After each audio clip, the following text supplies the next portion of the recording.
Hey everyone, welcome to my bedroom. I think it's time for a makeover. What do you think?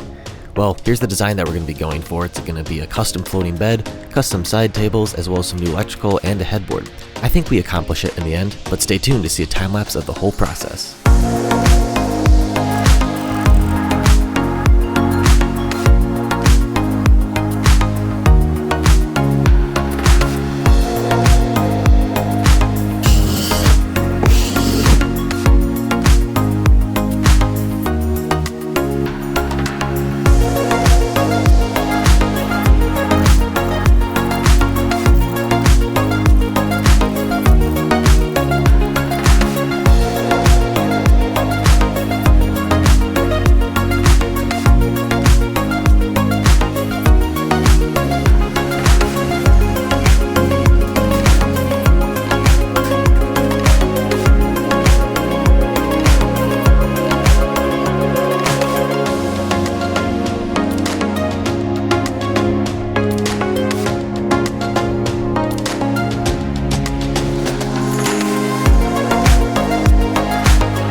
And that's going to wrap up this week's video. I hope you guys enjoyed it and learned something along the way. If you want to tackle any of these projects yourself, I have an 8-part series breaking down each project in detail. You can go ahead and check that out over on my channel. And if you made it this far into the video, I'm assuming you enjoyed it, so if you could go ahead and give it a like, I'd really appreciate it. And if you haven't already, please subscribe. We post a new DIY video every single Saturday, and we got a bathroom renovation coming up soon, so stay tuned. Also, I'm going to link all the tools that I used throughout the video, as well as some of the decor items like those lights and that blanket down in the description, so you can find those there if you want to purchase them yourself.